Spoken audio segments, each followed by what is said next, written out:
So I've been saying for over a year now that I need to make some alterations to the workshop because it really isn't working as efficiently as it could for me. And I've been trying to find a space in between guitar builds where I could get the work done, but it's become apparent to me that that time just isn't going to become available to me for a very long time. So what I've decided to do is to chunk it down and do it bit by bit. I'm going to cover the work in a series of videos, and this is going to be the first. There's some big jobs that need doing and I'm not really in position now to do some of those. So I'm going to start with one of the smaller bits. And that's something to help me get a lot of the clutter off the floor of the workshop, which stops me moving around efficiently and just makes life a bit of a pain really. And in particular, there's two stands that I use for my filming lights which always seem to be in the way. And there's always at least one or two tripods kicking around on the floor. Now I can't see a way that I can get rid of all of the tripods. It just really isn't practical, but if I can get rid of at least one of them, that would make my life a lot easier. So what I intend to do is to attach some kind of fitment to the ceiling of the workshop that I can hang the two filming lights off, a camera, and also potentially a shotgun mic that will free me up from having to wear this little lapel mic, because obviously this is on a wire. So if I want to go down the other end of the workshop, I have to take it off, and that can become very time consuming. Now I don't want to throw a load of money at this, so I'm going to try and do it as cheaply as possible. So to that end, I've kind of gathered some materials that I've got knocking about. I've had to buy a few bits, but I've tried to keep that to a minimum. So we'll have a quick look now at what I'm going to use to create this little light bar. And the first thing I've got are these. And these are actually the legs from the kitchen cabinets that I use in the workshop. I didn't need them, so I took them all off, and they are quite robust, quite sturdy. And I've painted them black just to make them look a bit nicer. Now these have got, handily, an M10 thread in the base of them. So that means I can take one of these threaded dowels and that will screw in. So these dowels, they've got an M10 thread on one end and they've got a wood screw thread on the other. So I can drill and screw these directly into the ceiling joists of the shed. And then running between them, I've got this length of steel box section. It's actually part of an old bed frame from IKEA, but it will do the job that I need it to. And then to hang the lights on, I've got some of these little clamps, and they will just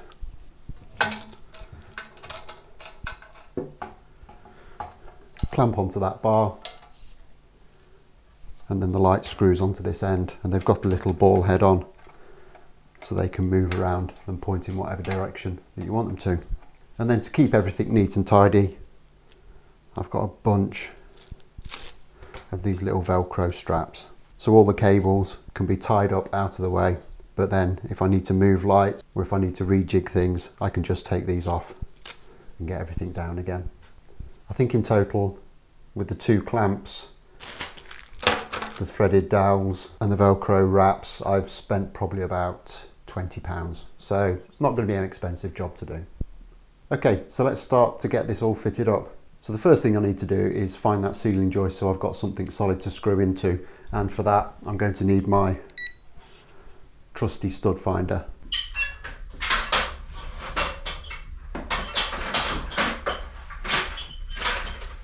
So I'm going to start off by just finding the ceiling joist with the stud finder.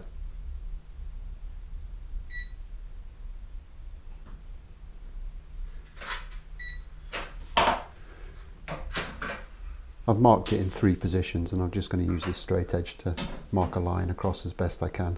Quite awkward on the ceiling.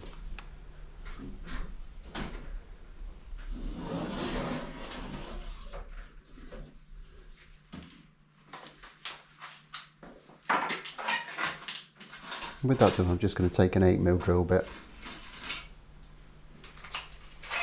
and hopefully drill into that joist.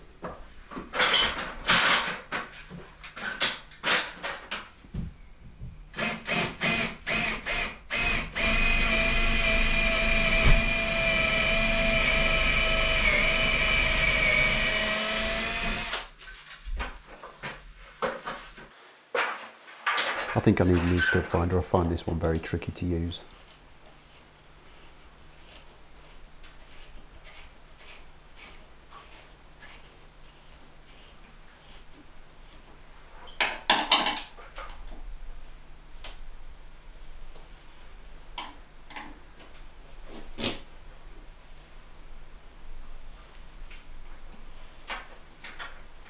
These studs are actually quite difficult to screw in. But that's not necessarily a bad thing because it means they're getting a good strong grip.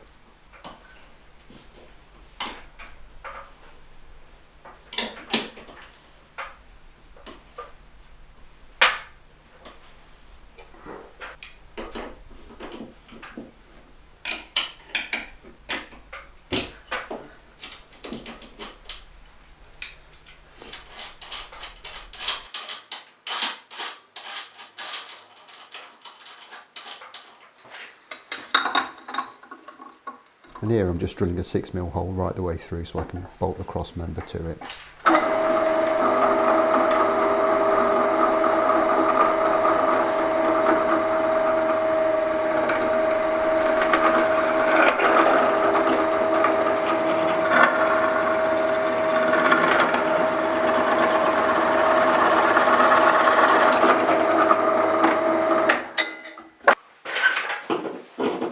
And then screw the supports in place.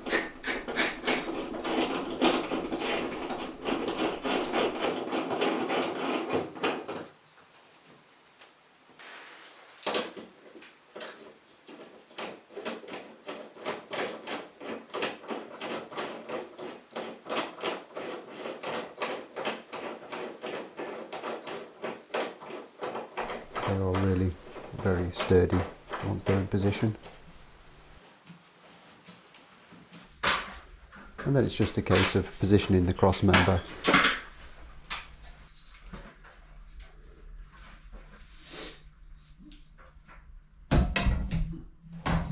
and drilling a couple of holes in the appropriate positions.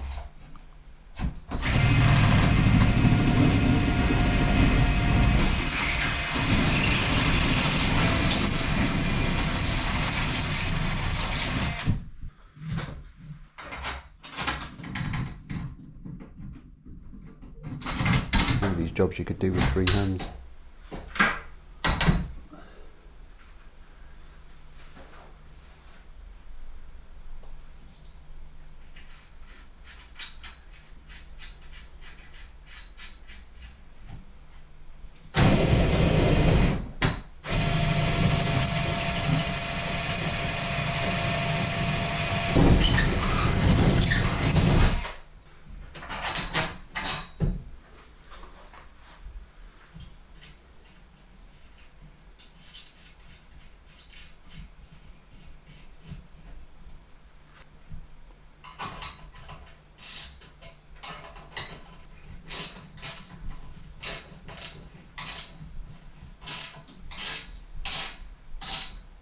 And then just nip the bolts up.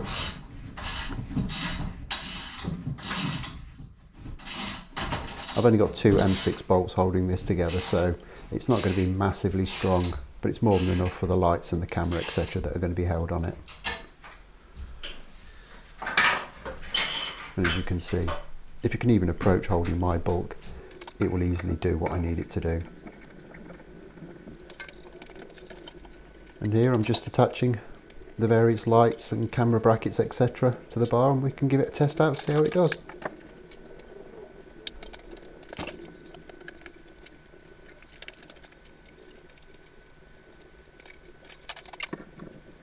Okay, and here we have the first view from the new camera mount. It's worth bearing in mind I'm probably going to be working a little bit closer to the camera once the bench and everything is positioned, and I haven't had time to look at the footage properly, so I can't really see how good it's going to look, but it's certainly another angle I can use while filming.